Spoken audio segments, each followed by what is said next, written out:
Curando multidões,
no controle.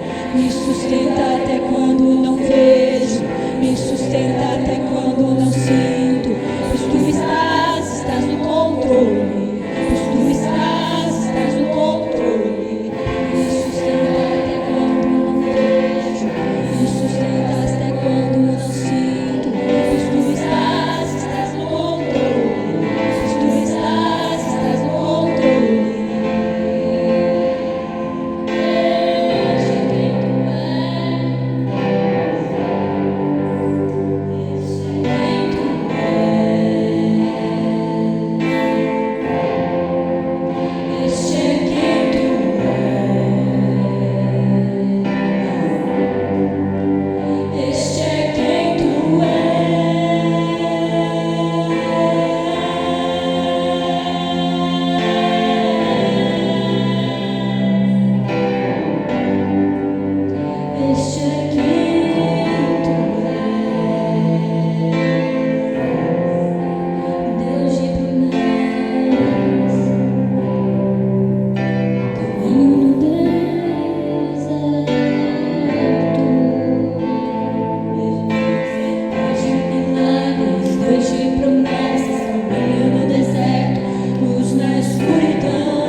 Oi pessoal, tudo bem?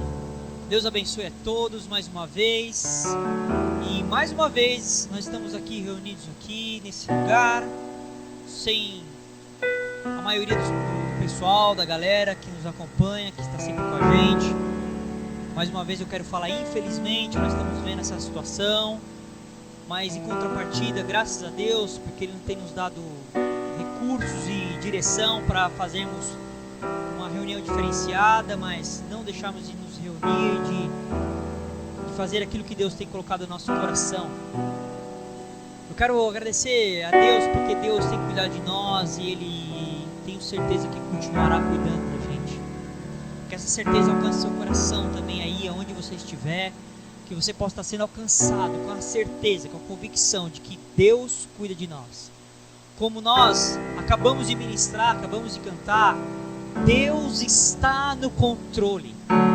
Mesmo que eu não veja, mesmo que eu não sinta, Ele está no controle. Ele está no controle de todas as coisas. Ele não está no controle apenas de uma situação. Ele controla tudo. Tudo está debaixo da autoridade dele, do controle dele, da vontade dele.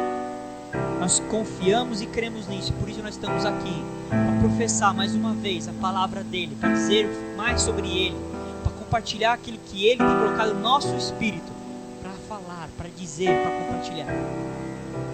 Sabe, algumas coisas têm subido muito aos nossos corações nesses dias. Nós temos refletido sobre diversas coisas.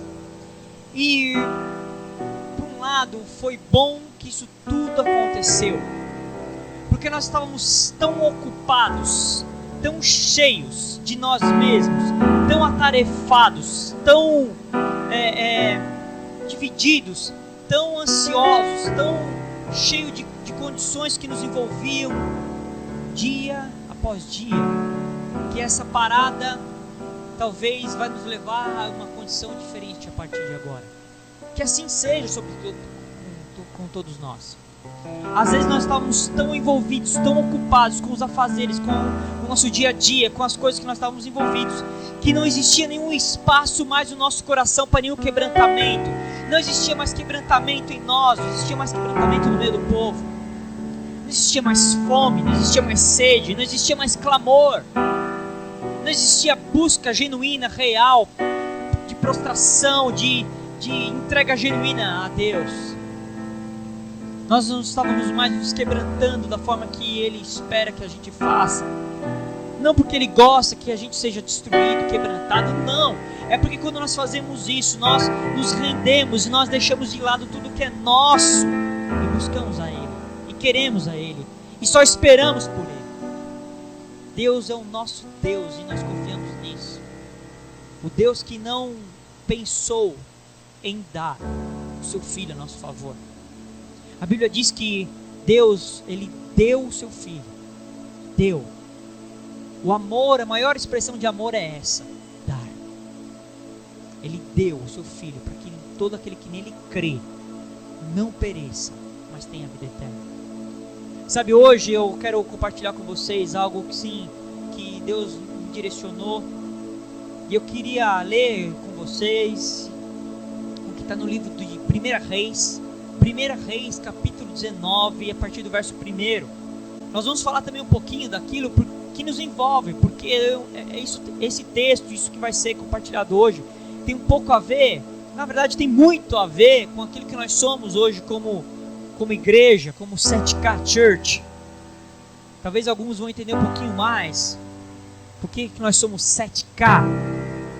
E eu queria ler o que está lá no livro de Reis, que fala do profeta Elias, a partir do verso 1, do capítulo 19, 1 Reis 1, a partir do verso 19, capítulo 19, a partir do verso 1. Está escrito assim: Acabe fez saber a Jezabel tudo quanto Elias havia feito, e como matara todos os profetas à espada. Então Jezabel mandou um mensageiro a Elias, a dizer-lhe: Façam-me os deuses como lhes aprouver, se amanhã, a essas horas, não fizer eu a tua vida como fizeste a cada um deles. Temendo, pois, Elias levantou-se para salvar a sua vida e se foi.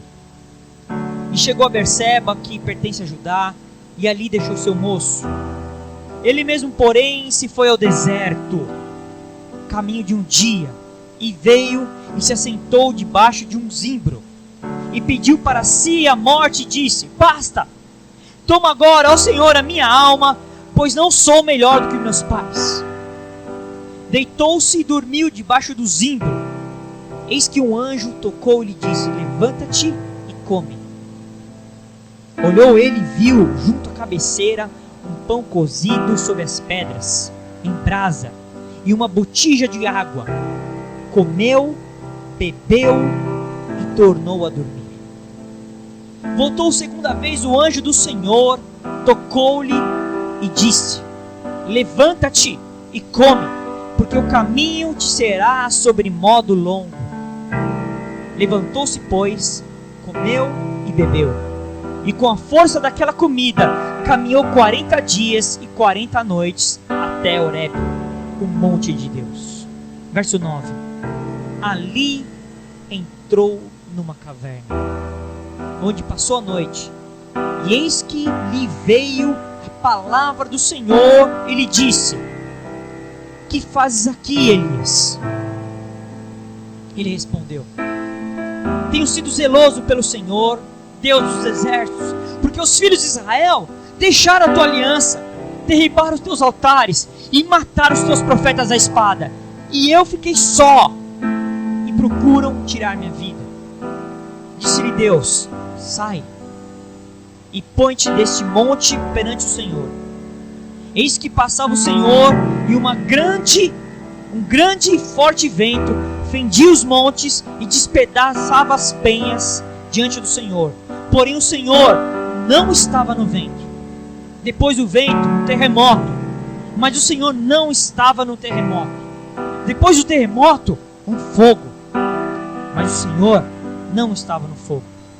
E depois do fogo, um cicio tranquilo e suave. Ouvindo Elias, envolveu o rosto com seu manto, e saindo, pôs-se à entrada da caverna. Eis que lhe veio uma voz e lhe disse: Que fazes aqui, Elias? Ele respondeu: tenho sido em extremo zeloso pelo Senhor, Deus dos exércitos, porque os filhos de Israel deixaram a tua aliança e derrubaram os teus altares e mataram os teus profetas à espada, e eu fiquei só e procuram tirar minha vida. Disse-lhe o Senhor: vai, volta ao teu caminho para o deserto de Damasco, e em chegando lá, unge a Azael rei sobre a Síria. A Jeú, filho de Ninsi, ungirás sobre rei de Israel, e também Eliseu, filho de Safate, de Abel-Meloá, ungirás profeta em teu lugar. Quem escapar à espada de Azael, Jeú o matará. Quem escapar à espada de Jeú, Eliseu o matará. Verso 18. Também conservei em Israel 7.000, todos os joelhos que não se dobraram a Baal, e toda boca que não o beijou. Essa passagem está falando do profeta Elias. O profeta Elias, talvez muitos de vocês já tenham lido, ouvido falar, sabido da história. Tinha acabado de acontecer algo extraordinário. Ele tinha acabado de matar os profetas de Baal. Baal é um Deus que era seguido pelos outros povos, um Deus contrário àquilo tudo que Deus é, um Deus ruim, um Deus mau. Na verdade é um falso Deus. E Elias tinha feito um desafio a esses profetas. Olha, vou fazer um desafio, clame ao seu Deus aí, vou colocar aqui um sacrifício num altar aqui, e exclama ele para ele mandar fogo e consumir. E eles ficaram clamando, começaram a apelar, começaram a se cortar, derramar sangue, sacrifício, e não aconteceu nada. Elias até zomba, eles falavam: grita mais alto, vê, quem sabe ele vai escutar. E nada aconteceu. Quando chegou a vez de Elias pega aquilo tudo e ele diz o seguinte: ó, derrama água, coloca água. E ele ora, clama ao Senhor, e Deus vem com fogo e consome tudo. Depois Elias dá uma ordem, e aí o povo vai e mata os profetas. Tinha acontecido tudo isso e outras coisas mais. Ele tinha orado e a chuva tinha parado. E esse é o Elias que, depois que acontecem essas coisas, ele escuta que Jezabel queria matá-lo. E a Bíblia diz no verso 3 que ele temendo, pois Elias levantou-se para o quê? Para salvar a sua vida, e se foi.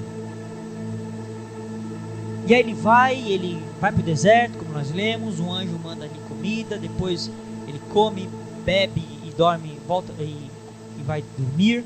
Depois o anjo vem de novo, coloca comida e diz: come essa comida porque a sua jornada vai ser longa.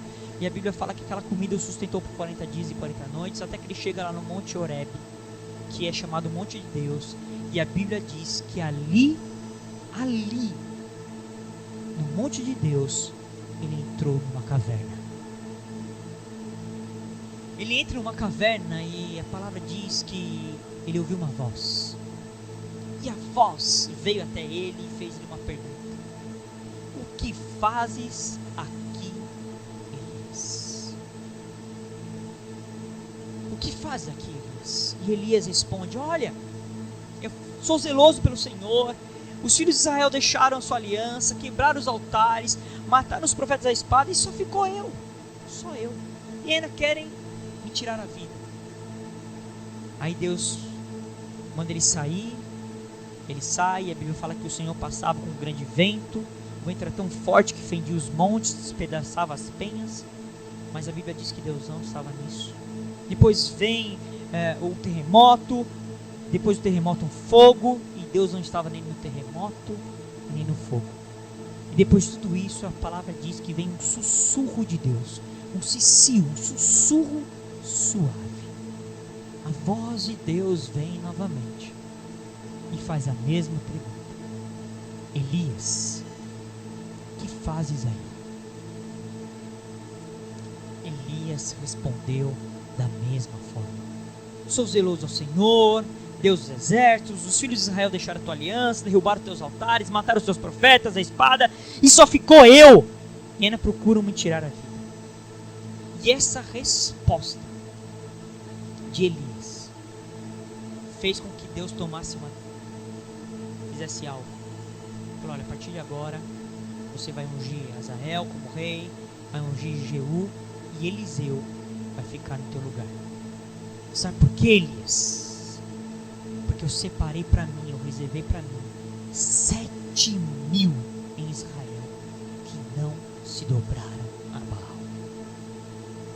Sabe, essa palavra diz sobre um povo. E eu quero, antes de continuar falando sobre isso, eu quero que a gente dê um salto. E vamos lá para o livro de Romanos, Romanos capítulo 11. Se você puder nos acompanhar, legal, se não, fique tranquilo, você pode nos ouvir, depois no nosso vídeo vai estar aparecendo. Lá em Romanos capítulo 11, Paulo está escrevendo essa carta aos romanos e ele está falando sobre o povo de Israel. E sobre Israel ele fala o seguinte, a partir do verso, capítulo 11, a partir do verso 1. Portanto, pois, terá Deus porventura rejeitado o seu povo? De modo nenhum, porque eu também sou israelita, da descendência de Abraão, da tribo de Benjamim. Paulo explicando, falou assim, olha, vocês acham que Deus deixou o povo judeu, deixou o povo dele que ele escolheu? Eu falei, não, claro que não. Eu mesmo sou. E ele começa a dizer quem ele era. Ele era israelita, da descendência de Abraão, da tribo de Benjamim, ou seja, era israelita dos israelitas. E ele continua dizendo no verso 2, Deus não rejeitou o seu povo, a quem de antemão conheceu. Ou não sabeis o que a Escritura se refere a respeito de Elias?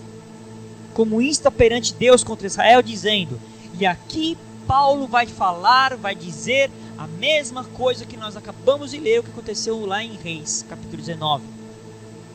Ele diz que Elias, no verso 3, Senhor, mataram os teus profetas, arrasaram os teus altares, e só eu fiquei, e procuro tirar minha vida. Verso 4. Que ele disse, porém, a resposta divina? Reservei para mim 7.000 homens, que não dobraram os joelhos diante de Baal. Assim, pois, também agora, no tempo de hoje, sobrevive um remanescente segundo a eleição e graça. Sabe, até para explicar um pouquinho sobre 7K, por que nós somos 7K Church. 7K, por que nós somos 7K? O 7 é o número 7, ele fala por si, a Bíblia sempre faz uma referência do 7 expressando como um número que expressa a perfeição de Deus, a plenitude de Deus, a perfeição de Deus. E o K, o símbolo, a letra K, é um símbolo do prefixo do Sistema Internacional de Unidades, que indica que a unidade de medida padrão foi multiplicada por 1000, ou seja, o que esse K significa? Que toda vez que um número, uma unidade de medida, estiver seguida de K, significa que aquela unidade está sendo multiplicada por 1000. Então, 7K significa 7.000. 7.000. E a referência que nós nos baseamos é exatamente esses textos que nós lemos aqui, tanto de Reis como de Romanos. 7.000, 7K, 7.000. Mas sabe o que eu quero falar sobre o texto? Que quando o profeta Elias acusava o povo de Israel, dizendo perante Deus, Senhor, mataram os teus profetas, derrubaram os teus altares, sou o único que sobrou e agora estão procurando me matar. Deus responde para Elias, o profeta Elias. É para o profeta Elias. Reservei para mim 7.000 homens que não dobraram os joelhos diante do Baal. Sabe, e quando nós lemos lá no livro de Reis, quando a voz de Deus aparece e fala com Elias, o que Deus fala para ele é o seguinte: o que você está fazendo aí, Elias? Aí aonde? A Bíblia fala que Elias fugiu, e quando ele chega naquele monte Horebe, o monte de Deus, a Bíblia diz que ele entra numa caverna. Ele estava fugindo, ele estava se escondendo. E naquele lugar, encavernado, Deus pergunta: o que você está fazendo aí? A caverna pode significar muitas coisas nas nossas vidas. Simboliza várias situações: fuga, medo, receio. Mas nesse contexto também eu quero trazer um outro simbolismo também, que A caverna aqui simboliza que é uma fuga que está indo para fugir do sistema, está tentando fugir do sistema, mas é uma fuga natural do sistema. Sabe, Deus está nos perguntando: o que você está fazendo aí nesse sistema? O que você está se escondendo dentro do sistema? Por que você está com medo do sistema? O sistema maligno. O sistema maligno aqui é representado por Jezabel. Jezabel era a rainha, era esposa do rei Acabe. Acabe, sim, era judeu. Jezabel não, ela era maligna, era uma mulher maligna. Depois eu te aconselho a você estudar um pouco sobre Jezabel. Jezabel simboliza um sistema corrompido, um sistema maligno. E Deus está perguntando hoje para nós: o que vocês estão fazendo aí? Essa é a pergunta que Deus está fazendo para nós hoje. O que você está fazendo encavernado? O que você está fazendo aí? Sabe, eu quero dizer para você algo com muita tranquilidade e clareza, mas com uma convicção no meu espírito. Que existe um povo, existem uns 7.000 que não se dobra para qualquer sistema errado, que não flerta com o erro, que não beija a geração que procede de forma corrupta, essa geração que é perversa, deformada, obstinada, rebelde, de coração inconstante. Deus, ele tem um povo dele, um remanescente, que esse povo, Deus diz para Elias, eles não se dobram para Baal, eles não beijam a Baal. Beijar aqui, o beijar tem vários simbolismos na Bíblia, mas o simbolismo que tem aqui é que não adora, é uma forma de adoração. Eles não adoram o sistema, eles não adoram a Baal. Eu tenho um povo que eles não se rendem, eles não dobram os joelhos para o sistema, eles não se beijam o sistema, eles não adoram o sistema. Esse povo é um povo que não tem medo de ser perseguido. Não tem medo de ser injustiçado, de ser ignorado. Esse povo, ele não tem nenhuma reputação a zelar, mas somente um nome a glorificar. O nome que está acima de todo nome. Esse nome é o nome de Jesus. Esse povo somente se move em função desse nome. Eles não estão nem aí com a sua reputação, eles não estão se importando com a sua condição.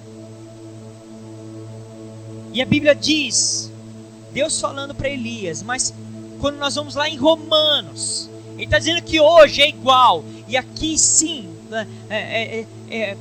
Paulo está falando sobre os israelitas, sobre os judeus daquela época. Sim, ainda Deus tinha um remanescente, mas aqui também tem uma linguagem profética, que não somente que tem ainda, os judeus também são separados, existe um remanescente dentro do povo judeu.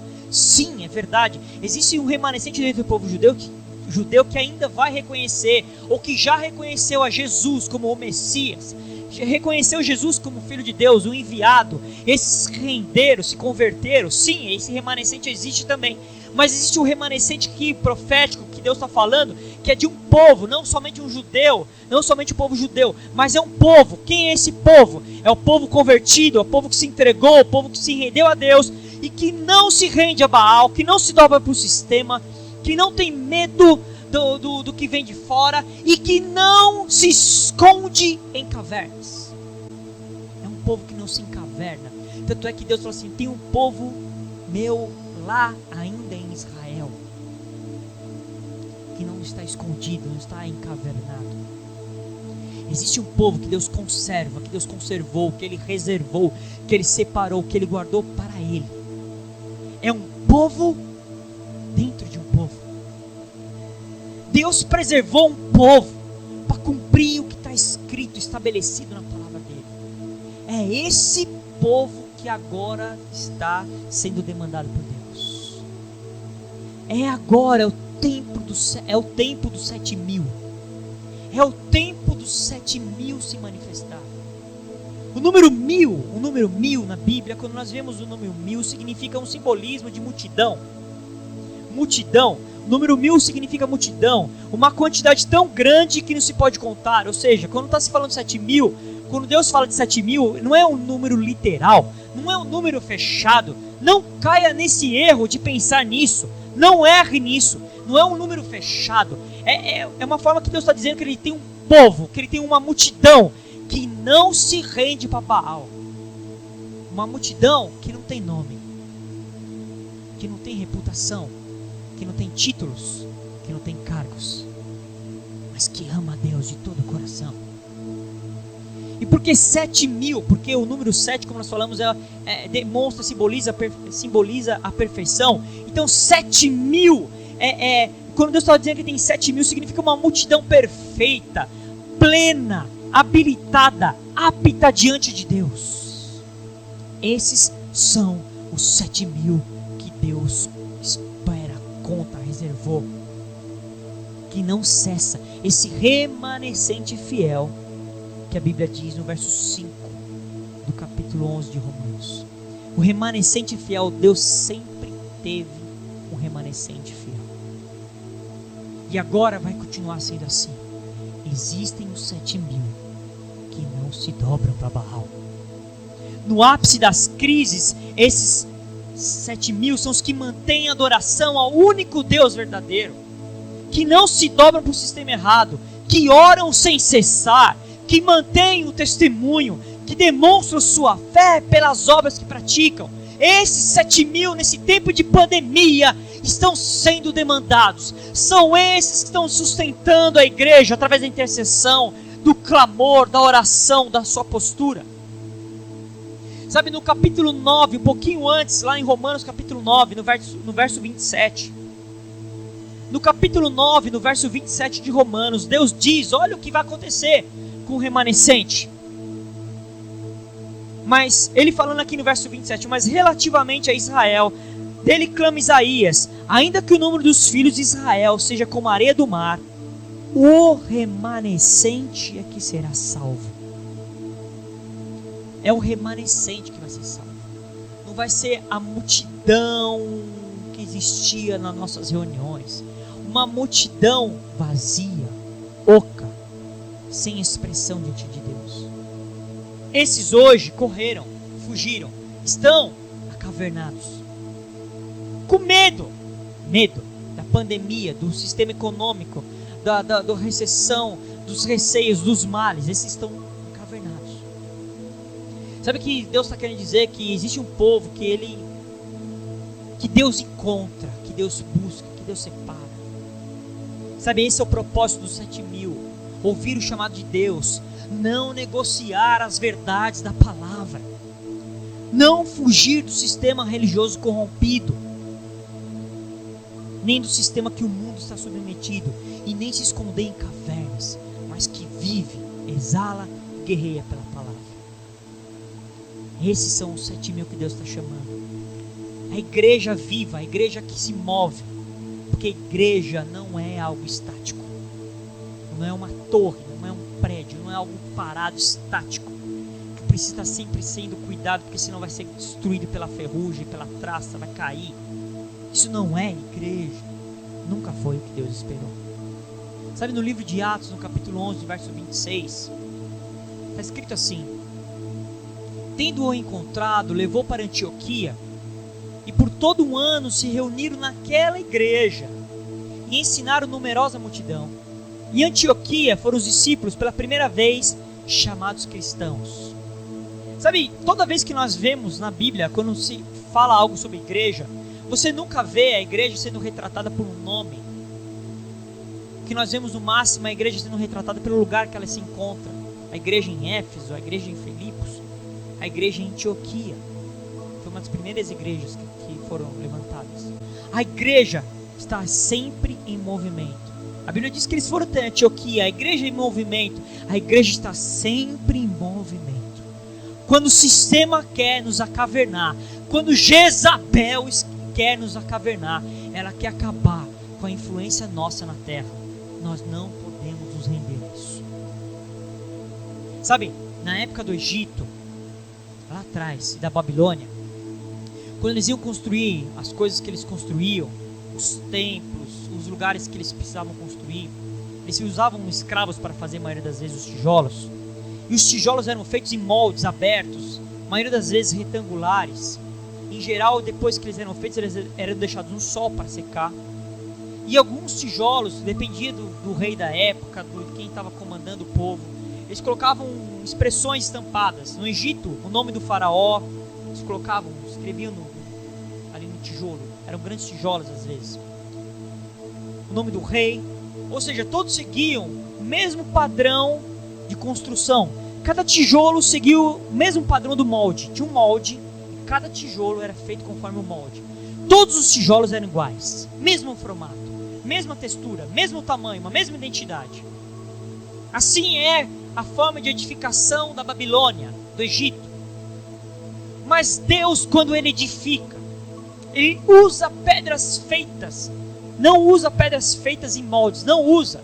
Ele usa pedras vivas, pedras com individualidade, com identidade. Cada pedra tem sua personalidade, tem seu jeito. Sabe, como está escrito lá em 1 Pedro 2,5, está escrito que nós somos, nós é que somos as pedras vivas. Mas muitos hoje estão querendo edificar a casa de Deus, com o padrão da Babilônia, o padrão do Egito. Cantam as mesmas músicas, pregam as mesmas mensagens, são governados pelo mesmo sistema. Ninguém tem identidade, as pessoas só fazem aquilo que mandam. Mas o que Deus está fazendo nesse tempo é quebrar o molde, quebrando o molde do sistema religioso. Deus está destruindo o molde. Somos pedras vivas que Deus está usando. Sabe, Deus, a palavra diz lá em Atos capítulo 17, verso 24, Deus não habita em templos feitos por mãos humanas. Sabe, eu quero caminhar aqui e finalizar dizendo lá, como está escrito em Efésios capítulo 1, verso 22, Deus colocou todas as coisas debaixo da autoridade de Cristo e deu Cristo à igreja como único Senhor de tudo. Verso 23, a igreja é o corpo de Cristo, ela completa Cristo, o qual completa todas as coisas em todos os lugares. Nenhum corpo vivo deve ser estático. A igreja não pode ser estática. A igreja completa Cristo, ela é a plenitude de Deus, a plenitude da presença, a presença completa. Deus está levantando uma igreja verdadeira, sem nome, sem títulos, sem rótulos, sem dogmas. Ou seja, o que eu quero dizer para você, fora da igreja você não pode estar em Cristo. Por isso não fuja da igreja, porque fora da igreja você não tem como estar em Cristo. E aqui não estou falando da igreja institucionalizada, formada por uma organização humana, não, a igreja viva do Senhor, a Assembleia dos Santos. Fora da igreja você não pode estar em Cristo. Fuja do sistema maligno, mas não se dobre para o sistema religioso. Nós não somos aqueles que se acavernam, somos aqueles que clamamos, oramos, não cedemos, não nos dobramos para Baal. Somos 7.000 em nome de Jesus. Amém. Glória a Deus. Deus te abençoe.